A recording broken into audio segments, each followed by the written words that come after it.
এই কোরআনে কোনো ভুল নাই, কোনো সন্দেহ নাই। This is the book, the most authentic and original book in the world, whereof there is no doubt in it and a guidance to those who are muttaqin. আল্লাহ বললেন যালিকাল কিতাব লা রাইবা ফিহি হুদাল লিল মুত্তাকিন, এমন বই যেটাতে সন্দেহের অবকাশ নেই, মুত্তাকিনদের জন্য গাইডলাইন। আবার রব্বুল আলামিন বলেন কিতাবুন আনজালনাহু ইলাইকা লিতুখরিজান নাসা মিনাল যুলুমাতি ইলান নূর। ও Muhammad, I've revealed this holy and sacred book unto you in order to lead the mankind out of darkness into the light. ও নবী, অনেকগুলো অন্ধকার থেকে একটা আলোর মশালের দিকে নিয়ে যাওয়ার জন্য আমি কোরআন নাজিল করেছি। বামপন্থীদেরকে ডানপন্থী বানানোর জন্য আমি কোরআন নাজিল করেছি। জাহান্নামীগুলারে জান্নাতি বানাতে আমি কোরআন নাজিল করেছি। সুবহানাল্লাহ পড়েন। ওই কোরআন থেকে আজকে আমরা কথা শুনবো, পড়েন ইনশাআল্লাহ। আমি আপনাদের খেদমতে আল কোরআন আল কারীমের 30তম পারার 112তম সূরা, খুব ছোট্ট একটি সূরা, সাইজে ছোট্ট হলেও ফজিলতের শেষ নাই, এই সূরার বরকতের শেষ নাই, এই সূরার ইম্পর্টেন্স, সিগনিফিকেন্স, স্ট্যাটাস এগুলো শেষ নাই। অনেক ছোট ছোট জিনিসকে আমরা উপেক্ষা করি, আমরা গুরুত্ব দিতে চাই না, কিন্তু আসলে এটার গুরুত্ব যে কত বেশি আমরা বুঝি না।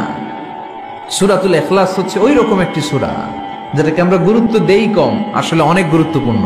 সুবহানাল্লাহ পড়ে।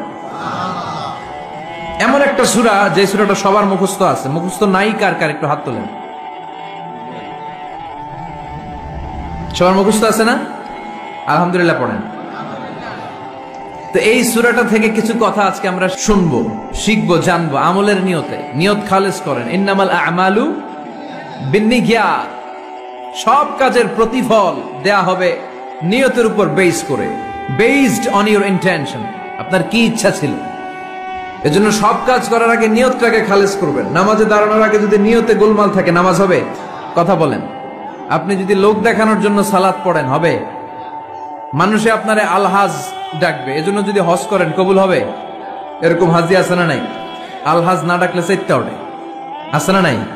তো আপনি চেতেন কেন? আপনি কি আলহাজ শোনার জন্য হজ করছেন? হজ করেছি কার জন্য?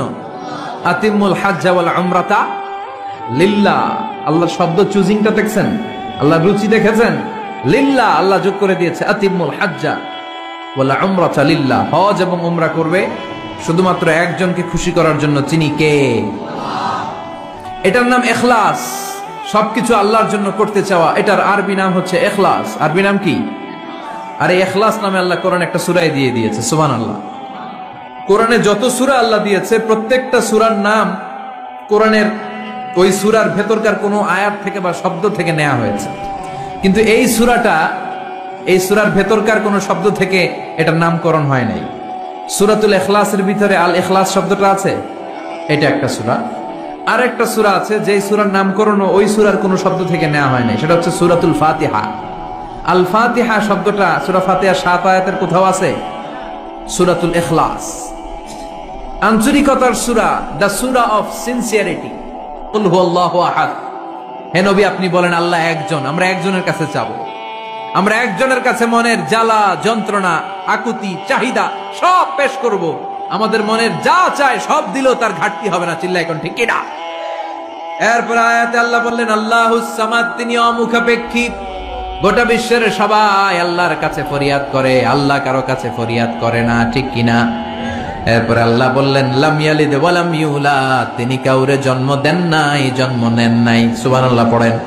ওয়া লাম ইয়াকুল লাহু কুফুয়ান আহাদ, তার মতো কেউ নাই। এটা আল্লাহর অস্তিত্বের ব্যাপারে একটা গুরুত্বপূর্ণ আকীদা।